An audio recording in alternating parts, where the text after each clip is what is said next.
रात नहीं ख्वाब बदलता है, रात नहीं ख्वाब बदलता है, मंजिल नहीं कारवां बदलता है, मंजिल नहीं कारवां बदलता है।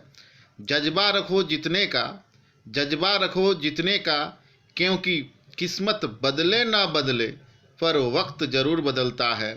राधे राधे, जोहार। आप सभी का स्वागत है आपका अपना यूट्यूब चैनल विजन 24 झारखंड में। आज मैं JCRT रांची के द्वारा जारी model paper class 8 subject science के प्रश्नों पर चर्चा करेंगे। विजन 24 झारखंड के द्वारा सभी विषयों के मॉडल प्रश्न पत्रों पर वीडियो बनाया गया है।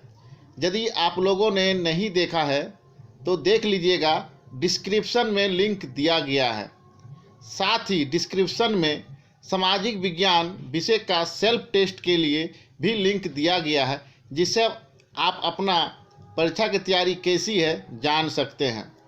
चलिए हम लोग शुरुआत करते हैं प्रश्नों पर। पहला प्रश्न है, भारत में प्रोजेक्ट टाइगर शुरू किया गया है। प्रोजेक्ट टाइगर शुरू किया गया है, कब किया गया है? आपका ऑप्शन 4 दिया हुआ है। सही आंसर है 1972-73 बी नंबर। सही आंसर क्या है? B number 1972-73। अगला सवाल है, सर्वप्रथम कोशिकाओं की खोज किसने की है? सर्वप्रथम कोशिका की खोज किसने की है? सही आंसर क्या है? Robert Hooke. सही आंसर क्या है आपका? Robert Hooke. ए नंबर सही आंसर है आपका। ए नंबर आपका सही आंसर है। तीसरा नंबर सवाल है, एक मुलायम धातु जिसे चाकू से काटा जा सकता है। एक मुलायम धातु जिसे चाकू से हम लोग काट भी सकते हैं, उसका सही आंसर क्या है? C number sodium. C number sodium. अगला सवाल पे चलते हैं, 4 नंबर पे। निम्नलिखित में कौन सी ऐसी धातु है जिसके विद्युत लेपन के द्वारा किसी वस्तु की चमक को बढ़ाया जा सकता है? किसी वस्तु की चमक को बढ़ाया जा सकता है। इसमें 4 ऑप्शन दिया हुआ है, लोहा, क्रोमियम, तांबा, एल्युमिनियम। सही आंसर आपका है chromium. B number. B number आपका सही आंसर है, क्रोमियम। अब अगला सवाल है 5 नंबर पर, संचरणीय रोगों का सबसे मुख्य कारक कौन है? संचरणीय रोगों का सबसे मुख्य कारण कौन है? डी नंबर इसका सही आंसर है, घरेलू मक्खी। क्या है? डी नंबर सही आंसर है, घरेलू मक्खी। निम्न में कौन सा जंतु जरायुज है? निम्न में कौन सा जंतु जरायुज है? जो जंतु बच्चे पैदा करते हैं उसको जरायुज कहते हैं, और जो जंतु पशु पक्षी अंडे देते हैं उसको अंडपरजक कहते हैं। तो इसका सही आंसर क्या हो जाएगा? ए नंबर मनुष्य। सही आंसर क्या हो जाएगा? ए नंबर मनुष्य। शुष्क मौसम में बालों में कंघी करने पर वो बिखर जाता है, इसके लिए कौन सा बल उत्तरदायी है? इसके लिए कौन सा बल उत्तरदायी है? शुष्क मौसम में बालों में कंघी करने पर वो बिखर जाता है, इसके लिए कौन सा बल उत्तरदायी है? तो इसका सही आंसर है बी नंबर, स्थिर वैद्युत बल। स्थिर वैद्युत बल। निम्नलिखित में किस ईंधन का ऊष्मीयमान सबसे अधिक होता है? निम्नलिखित में किस ईंधन का ऊष्मीयमान सबसे अधिक होता है? आपका हाइड्रोजन का होता है। और सबसे कम, इसमें से सबसे कम किसका है? लकड़ी का होता है। सबसे कम पूछेगा इसमें से तो लकड़ी का होगा, और अधिक पूछ रहा है तो सही आंसर क्या हो जाएगा? हाइड्रोजन। क्या हो जाएगा? हाइड्रोजन गैस, जिसका ऊष्मीयमान सबसे अधिक होता है। अगला सवाल है कि निम्न में से कौन सा गुणसूत्र शिशु के नर लिंग का निर्धारण करता है? इनमें से कौन सा गुणसूत्र शिशु के नर लिंग का निर्धारण करता है? तो क्या होता है? ए नंबर XY क्रोमोसोम। XY गुणसूत्र। XY गुणसूत्र से क्या पता चलता है कि ये लड़का है? XY। और महिलाओं के लिए क्या होता है? महिलाओं के लिए आपका ये होता है, महिलाओं के लिए है XX। महिलाओं के लिए XX है, और लड़कों के लिए क्या है? लड़कों के लिए ये है, लड़कों के लिए XY। सही आंसर आपका ये है। अगला सवाल पे चलते हैं हम लोग। मानव नेत्र में वस्तु का प्रतिबिंब किस भाग पर बनता है? मानव नेत्र में वस्तु का प्रतिबिंब किस भाग पे बनता है? आपका रेटिना में बनता है। कहाँ बनता है? रेटिना में बनता है। कहाँ बनता है? रेटिना में। कहाँ बनता है आपका? रेटिना में बनता है, रेटिना में। मानव नेत्र में वस्तु का प्रतिबिंब किस भाग पे बनता है? रेटिना में बनता है। खरीफ फसल का उदाहरण है, खरीफ फसल का उदाहरण है, तो आपका खरीफ फसल का उदाहरण आपका ये है, धान है। खरीफ फसल का उदाहरण कौन है? धान है। खरीफ फसल का उदाहरण कौन सा है? धान है। बाकी जितने हैं, बाकी जो तीनों ये जो हैं, गेहूं, चना, आलू, ये रबी फसल का उदाहरण है। ये किसके उदाहरण है? रबी फसल का उदाहरण है। रबी फसल के उदाहरण है। तो खरीफ फसल का उदाहरण क्या हो जाएगा? धान हो जाएगा, डी नंबर। धान हो जाएगा, डी नंबर। सौर परिवार में कितने ग्रह हैं? सौर परिवार में कितने ग्रह हैं? आपका 8 ग्रह हैं। सौर परिवार में कितने ग्रह हैं? 8 है। सौर परिवार में कितने ग्रह हैं? 8 है। घर्षण हमेशा क्या होता है? घर्षण हमेशा आपका कुछ मामले में हानिकारक तथा कुछ मामले में लाभदायक होता है। कुछ मामले में हानिकारक और कुछ में हानिकारक होता है। तो आपका सही number D number. D number आपका सही होगा। क्या आंसर होगा आपका? D number. कुछ मामले में हानिकारक तथा कुछ मामले में लाभदायक होता है। घर्षण हमेशा हानिकारक नहीं होता है और ना हमेशा लाभदायक होता है।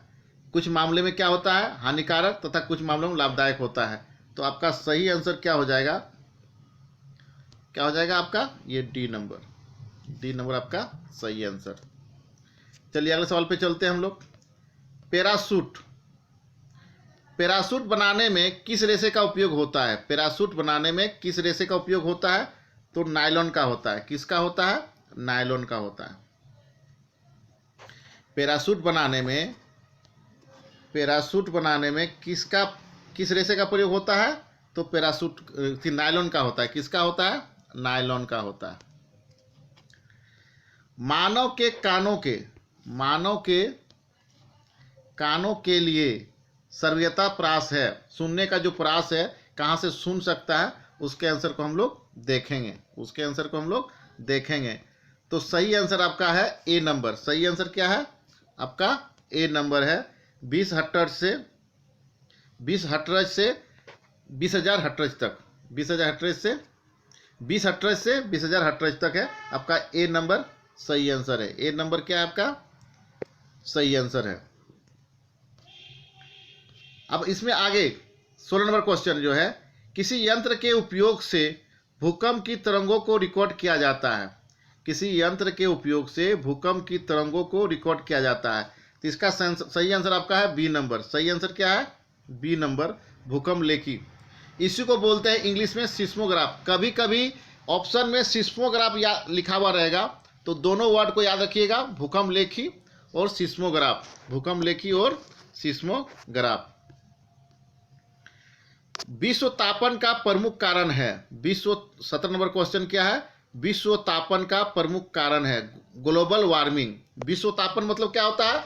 Global warming. कभी कभी आपका ग्लोबल वार्मिंग लिखा हुआ रहेगा, तो सही आंसर क्या है उसका? उसका सही आंसर है कार्बन डाइऑक्साइड की बढ़ती मात्रा। कार्बन डाइऑक्साइड की बढ़ती मात्रा और डी नंबर सही आंसर है। डी नंबर, कार्बन डाइऑक्साइड की बढ़ती मात्रा इसका सही कारण है। विश्व तापन या ग्लोबल वार्मिंग का प्रमुख कारण क्या है? कार्बन डाइऑक्साइड की बढ़ती मात्रा। अगला सवाल है, संकाटपन प्रजाति है जो अंत की ओर जा रहा है, वैसा प्रजाति कौन है? तो सही आंसर आपका क्या है? बाघ है। सही आंसर क्या है? बाघ। इसका संख्या घटते जा रहा है बाघों का, इसलिए प्रोजेक्ट टाइगर शुरू किया गया था 1972-73 में। 1972-73 में। जंतु कोशिका में क्या अनुपस्थित होता है? जंतु कोशिका में क्या एब्सेंट होता है? क्या नहीं पाया जाता है जंतु कोशिका में? तो कोशिका भित्ति नहीं पाया जाता है। क्या नहीं पाया जाता है? कोशिका भित्ति।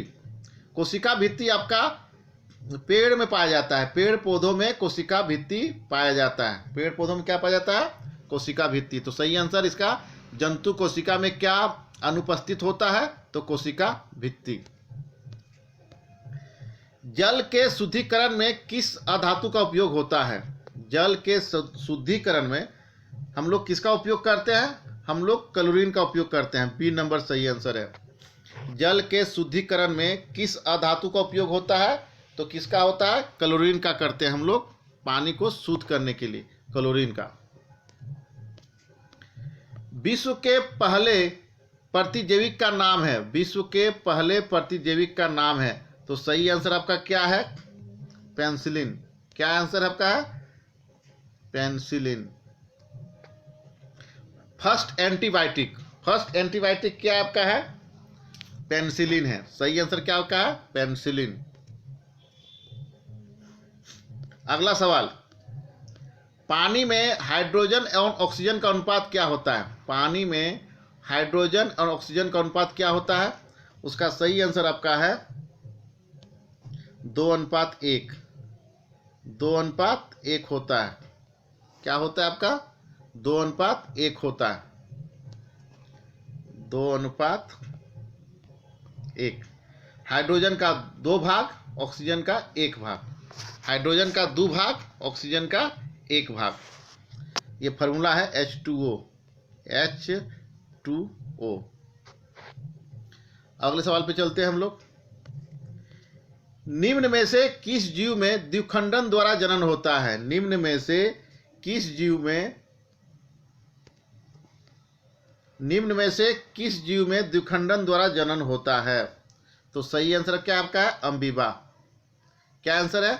अम्बीबा। हाइड्रा में क्या होता है? हाइड्रा में आपका मुकुलन से होता है। हाइड्रा में क्या होता है? मुकुलन से होता है। अगला सवाल है, द्रव का दबाव गहराई के बढ़ने से, द्रव का दबाव गहराई के बढ़ने से क्या होता है? बढ़ता है। क्या होता है? सही आंसर क्या हो जाएगा? बढ़ता है। द्रव का दबाव गहराई के बढ़ने से क्या होता है? बढ़ता है। जैसे जैसे अंदर जाएंगे, जमीन के अंदर हम लोग जाएंगे, गहराई में जाएंगे, तो क्या प्रेशर क्या होता है? बढ़ जाता है। प्रेशर क्या होता है? बढ़ता है। दाब बढ़ता है। ईंधन के, अगला सवाल है 25 नंबर, ईंधन के ऊष्मीयमान का मात्रक होता है। ईंधन के ऊष्मीयमान का मात्रक होता है किलो जूल प्रति किलोग्राम। किलो जूल प्रति किलोग्राम। सी नंबर केजे पर केजी। केजे पर केजी यानी कि किलो जूल प्रति किलोग्राम। सी नंबर ईंधन का ऊष्मीयमान का मात्रक होता है। यदि आप लोगों ने मेरे चैनल को सब्सक्राइब नहीं किए हैं तो मेरे चैनल को सब्सक्राइब कर दीजिए, और यदि वीडियो आपको अच्छा लग रहा है तो अपने दोस्तों के बीच में ज़रूर शेयर कर दीजिएगा। किशोरावस्था की उम्र है। किशोरावस्था की उम्र है। तो किशोरावस्था की उम्र क्या आपका है? आपका 11 से 19 वर्ष है।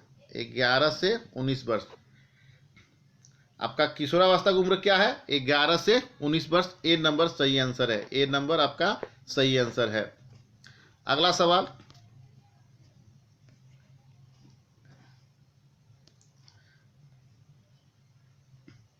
सामान्य नेत्र के द्वारा पढ़ने के लिए सर्वाधिक सुविधाजनक दूरी है। जो हम लोग पढ़ते हैं तो कितना मिनिमम दूरी पे वो शब्द रहेगा जिसको हम लोग पढ़ सकते हैं? तो वो कम से कम 25 सेंटीमीटर होना चाहिए। कम से कम कितना होना चाहिए? 25 सेंटीमीटर। सामान्य नेत्र के द्वारा पढ़ने के लिए सर्वाधिक सुविधाजनक दूरी क्या है? 25 सेंटीमीटर। डी नंबर सही आंसर है। अब देखिए इसमें अगला सवाल है। अगला सवाल है कि फूलों एवं सब्जियों का बड़े पैमाने पर उत्पादन कहलाता है। फूलों एवं सब्जियों का बड़े पैमाने पर उत्पादन कहलाता है। क्या कहलाता है? हॉर्टिकल्चर कहलाता है। क्या कहलाता है आपका? हॉर्टिकल्चर कहलाता है। क्या कहलाता है? हॉर्टिकल्चर कहलाता है। आपका सही आंसर क्या हो जाएगा? हॉर्टिकल्चर। हॉर्टिकल्चर कहलाता है। फूलों, फलों एवं सब्जियों का बड़े पैमाने पर उत्पादन क्या कहलाता है? हॉर्टिकल्चर कहलाता है। अगला सवाल है कि किस ग्रह को प्रभात तारा अथवा संध्या तारा कहा जाता है? किस ग्रह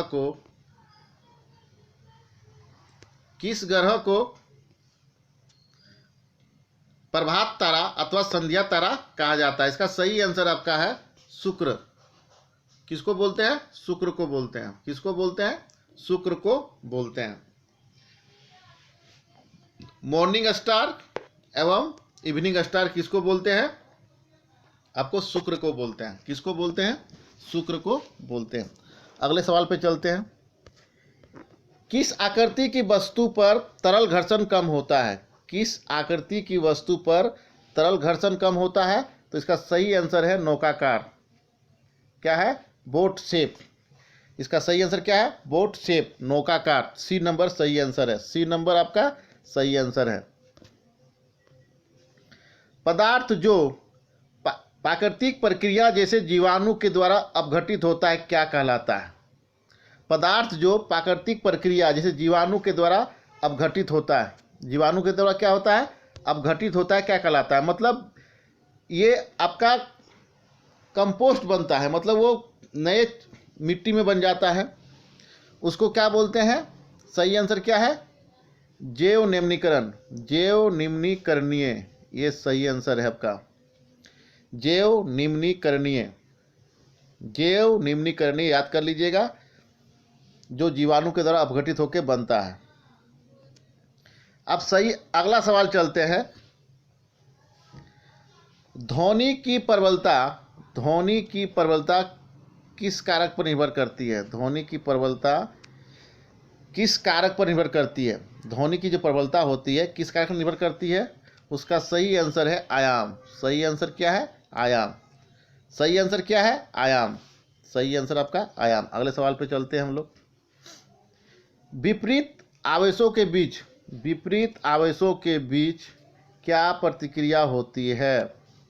33 नंबर सवाल है, विपरीत आवेशों के बीच क्या प्रतिक्रिया होती है? तो सही आंसर आपका है आकर्षण। सही आंसर क्या है? आकर्षण। जब दो विपरीत आवेश होता है तो उसमें क्या होता है? आकर्षण होता है। और सेम अगर आवेश रहेगा तो क्या होगा? दूर भागेगा। क्या होगा? दूर भागेगा। अगले सवाल पे चलते हैं हम लोग। अगला सवाल है हरित गृह प्रभाव यानी कि ग्रीन हाउस इफेक्ट। हरित गृह प्रभाव या ग्रीन हाउस इफेक्ट और वैश्विक तापन यानी कि ग्लोबल वार्मिंग के लिए मुख्य रूप से उत्तरदायी गैस है। मुख्य रूप से उत्तरदायी गैस क्या है आपका? ये तो है, ये है और ये भी है, यानी कार्बन डाइऑक्साइड भी है और मीथेन भी है, लेकिन दोनों है, इसलिए सही आंसर दोनों। सही आंसर क्या हो जाएगा? दोनों। आपका ग्लोबल वार्मिंग एवं ग्रीन हाउस इफेक्ट के लिए कौन सा गैस जिम्मेवार है? मेनली कार्बन डाइऑक्साइड गैस और दूसरा मीथेन, इसलिए सही आंसर इसमें क्या हो जाएगा? दोनों। सही आंसर क्या हो जाएगा? दोनों। वह पुस्तक जिसमें संकटापन प्रजातियों का रिकॉर्ड रखा जाता है कहलाती है? किसमें जो जंतु नष्ट होने वाला है, जो जंतुओं का प्रजाति जो नष्ट होने वाला है उसका रिकॉर्ड होने के कगार में है, मतलब वो उसका प्रजाति अब लगभग ख़त्म होने वाला है, उसका रिकॉर्ड हम लोग कहाँ रखते हैं? रेड डाटा में रखते हैं। कहाँ रखते हैं? रेड डाटा में, रेड डाटा बुक में रखते हैं। समझ में आ गया आप लोग को? आ गया। चलिए आगे चलते हैं हम लोग। निम्न में से कौन सा पदार्थ जीवाश्म ईंधन है? निम्न में से कौन सा पदार्थ जीवाश्म ईंधन, जो जीवों के अंशों के द्वारा निर्माण होता है, वैसा ईंधन कौन है? वैसा ईंधन आपका कोयला है। कोयला लाखों वर्ष पहले जमीन में जीव जंतु पेड़ पौधा का अंश से बना है। दबाव और अधिक मात्रा प्रेशर और ताप से ये बना है क्या? कोयला। ये जीवाश्म ईंधन कौन सा आंसर सही आपका है? कोयला। अगला सवाल है, कोशिका द्रव्य के बीच खाली संरचना होती है जिसे कहते हैं। कोशिका में कोशिका द्रव्य के बीच खाली संरचना होती है जिसे कहते हैं, उसको क्या कहते हैं हम लोग? रिक्तिका कहते हैं। क्या कहते हैं? रिक्तिका।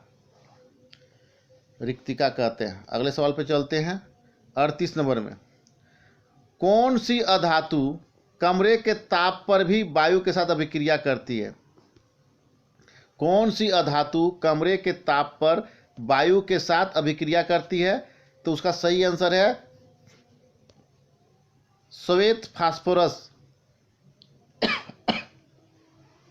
श्वेत फास्फोरस या सफ़ेद फास्फोरस, इसलिए इसको पानी में रखा जाता है, जल में रखा जाता है।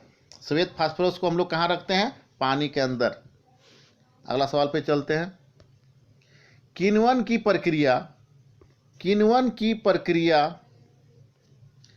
की खोज किसने की थी? किण्वन की प्रक्रिया की खोज किसने की थी? तो इसका सही आंसर है लुईस पास्चर ने। क्या सही आंसर आपका है? लुईस पास्चर ने। किण्वन की खोज किसने की थी? लुई पास्चर ने। किसने की है? लुई पास्चर ने। आपका सही आंसर क्या है? D number. अगला क्वेश्चन है 40 नंबर। जब चालक विलयन में विद्युत धारा प्रवाहित की जाती है तब विलयन के रंग में परिवर्तन होता है। जब चालक विलयन में विद्युत धारा प्रवाहित की जाती है तब विलयन के रंग में परिवर्तन होता है। ये क्या कहलाता है? विद्युत धारा का रासायनिक प्रभाव। विद्युत धारा का रासायनिक प्रभाव। विद्युत धारा का रासायनिक प्रभाव का ये है, संकेत करता है। ये 40 का ए नंबर सही आंसर होगा। 40 का ए। विश्व में सर्वप्रथम एक भेड़ का क्लोन विकसित किया गया था जिसका नाम क्या है? जिसका नाम आपका डोली है। विश्व में सर्वप्रथम एक भेड़ का क्लोन विकसित किया गया था जिसका नाम क्या है? आपका डोली है। उसका क्या नाम है? डोली है। अगला सवाल है तरल क्या है? तरल है क्या? तरल है। तरल क्या है? इसका सही आंसर को हम लोग देखते हैं। तरल क्या है? देखिए प्रश्न को देखते हैं। तो इसका सही आंसर आपका है द्रव एवं गैस। द्रव एवं गैस दोनों। नॉर्मली हम लोग तरल किसको बोलते हैं? द्रव को बोलते हैं आमचाल भाषा में, लेकिन गैस भी तरल है। द्रव एवं गैस दोनों क्या है? तरल है। तो आपका सही आंसर क्या हो जाएगा? आपका सही आंसर बी नंबर। सही आंसर क्या हो जाएगा आपका? B number. अगला सवाल है विद्युत उपकरणों में लगी आग बुझाने के लिए सबसे अच्छा अग्निशामक है। विद्युत उपकरणों में लगी आग बुझाने के लिए सबसे अच्छा अग्निशामक क्या है? सबसे अच्छा अग्निशामक आपका क्या है? कार्बन डाइऑक्साइड है। क्या है? Carbon dioxide, CO2। क्या आपका है? CO2। आपका ये आंसर हो गया ये। अगला सवाल पे चलते हैं। लड़कों के गले के सामने उभरा हुआ भाग कहलाता है। लड़कों के गले के सामने उभरा हुआ भाग क्या कहलाता है? कहलाता है आपका एडम्स एप्पल या कंठमणि। एडम्स एप्पल या कंठमणि। लड़कों के गले के सामने उभरा हुआ भाग कहलाता है एडम्स एप्पल या कंठमणि। श्वेत प्रकाश में कितने रंग होते हैं? श्वेत प्रकाश में कितने रंग होते हैं? श्वेत प्रकाश में कितने रंग होते हैं? तो आपका होता है श्वेत प्रकाश में 7 रंग। कितना रंग होते हैं? 7 रंग होते हैं। श्वेत प्रकाश सूर्य के प्रकाश में कितने रंग होते हैं? 7 रंग होते हैं। एक स्थान पर एक ही प्रकार के बड़ी मात्रा में उगाए गए पौधों को क्या कहते हैं? एक ही स्थान पर एक ही प्रकार के बड़ी मात्रा में उगाए गए पौधों को क्या कहते हैं? हम लोग कहते हैं उसको फसल। क्या कहते हैं? फसल कहते हैं। क्या कहते हैं? फसल कहते हैं। क्या कहते हैं? फसल कहते हैं। खगोलीय पिंडों के बीच की दूरी को किस इकाई में मापा जाता है? खगोलीय पिंडों के बीच की दूरी को किस इकाई में मापा जाता है? तो सही आंसर आपका है प्रकाश वर्ष। क्या है सही आंसर आपका? प्रकाश वर्ष। सही आंसर क्या है? प्रकाश वर्ष। खगोलीय पिंडों के बीच की दूरी को किस इकाई में मापा जाता है? प्रकाश वर्ष से। अगला क्वेश्चन है, घर्षण चिकने सतहों की अपेक्षा घर्षण जो है चिकने सतहों की अपेक्षा